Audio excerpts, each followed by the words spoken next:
L'any 2025 ha estat declarat per Nacions Unides com l'any internacional de les cooperatives, amb uns objectius molt clars. Augmentar la consciència pública, promoure el creixement i el desenvolupament, advocar per un marc legal de suport i, sobretot, inspirar. A Europa, el cooperativisme és la primera opció bancària i a països com França, per exemple, el 60% del sector financer és cooperatiu. La Càtedra d'Economia Social del Tecnocampus de la Universitat Pompeu Fabra a Barcelona, amb l'impuls de la Fundació Caixa Enginyers, ha elaborat l'informe La banca cooperativa davant dels reptes contemporanis, en el qual es fa valdre la solvència, la solidesa i la sostenibilitat del model de banca cooperativa. Avui tenim amb nosaltres a dos grans professionals i experts del món cooperatiu. La Maria Teixidor, directora general del grup CLADE, i en Juanjo Llopis, director general del grup Caixa Enginyers. Benvinguts i gràcies per estar avui amb nosaltres. Comencem amb una pregunta introductòria, vale, Maria? Per tots aquells que no coneguin o que encara no estiguin familiaritzats amb el concepte, què és una cooperativa? Una cooperativa és una empresa privada que constitueixen persones que el que busquen és satisfer unes necessitats o unes ambicions en els àmbits social, econòmic o cultural i, per tant, organitzen aquesta empresa de la qual són copropietaris. I, en conseqüència, Juanjo, què és una banca cooperativa? Una banca cooperativa és un model de banca alternatiu que posa les persones en el centre, com demostra el fet que els nostres socis i sòcies són a la vegada clients i propietaris de l'entitat. És una banca amb valors, com ara la transparència, la proximitat, la responsabilitat i l'ètica, i que en el fons busca un impacte en la societat i en el planeta.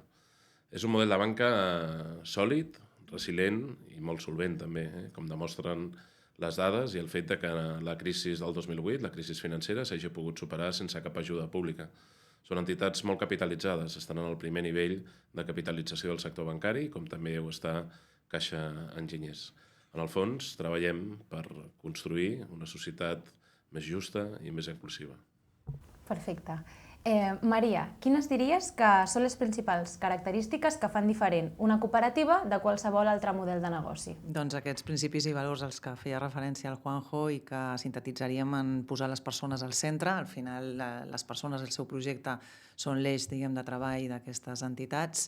La gestió democràtica, aquesta participació de tots en la presa de decisió i la governança, i aquesta vinculació amb l'entorn, és l'impacte que es busca, és un impacte social, un impacte d'arrelament en el territori, amb les persones, i per tant de cura d'aquest entorn per fer-lo més sostenible, més habitable, més proper i més solvent, com deia, i sòlid en els projectes que es porten a terme.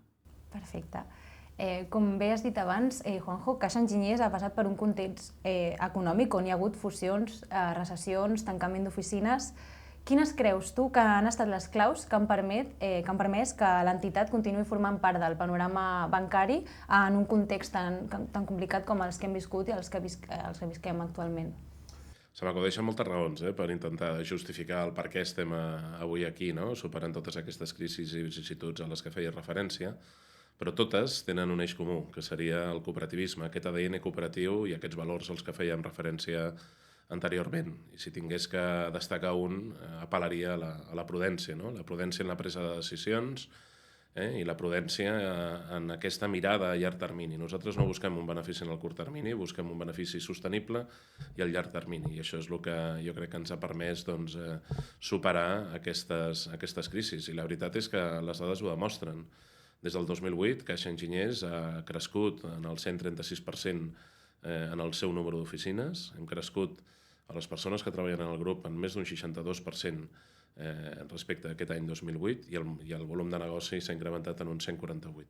Aquestes dades ens confereixen uns fonaments molt sòlids i la veritat és que és el que, en el fons, ens ha permès acreditar i superar totes aquestes anades i vingudes, moltes d'elles molt complicades, com tu deies. És que les dades que ens expliques són molt interessants.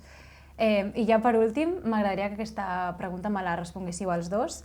Quins són els ponts que s'haurien d'establir perquè l'economia social sigui un actor més i tingui més protagonisme a la nostra societat i en l'economia en general? Per exemple, Maria. Aliances. Jo sóc una gran partidària de les aliances, tant intersector com en el marc més general, i Grup CLADE, per exemple, on està integrada Caixa Enginyers, És una cooperativa de segon grau que busca visibilitzar tota aquesta acció de l'economia social i provocar intercooperació entre les sòcies, i després aliances amb aquest sector econòmic, no?, que ens ha de sentir, que ha de sentir la veu, les preocupacions específiques de l'economia social i tota la seva acció, i en aquest sentit participar en patronals pròpies del sector com CEPES o més àmplies com pot ser PIMEC, que és la nostra manera de tenyir, no?, també el discurs econòmic d'economia social i fer-la més coneguda i per tant, més present en la vida de tothom. Sí, està més present.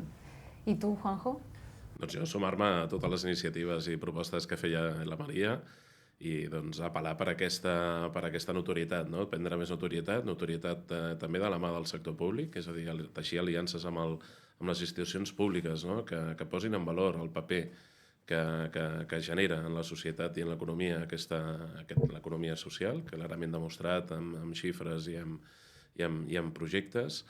També demostrar que es pot ser competitiu i fiable des de l'economia social amb productes i amb sectors i amb l'economia en general, com són exemples totes les companyies que formen part del grup CLADE, i també, i últimament, apel·lar a la responsabilitat i fer valer el consum responsable, no? És a dir, quan comprem un producte o consumim un servei, no només és el que nosaltres rebem, sinó les generacions i els impactes que generem, no? I en això l'economia social és responsable i ho té molt present, i per tant també hem de posar en valor i fer veure a la societat aquest valor diferencial que aporta l'economia social amb el seu model de negoci i amb els seus valors.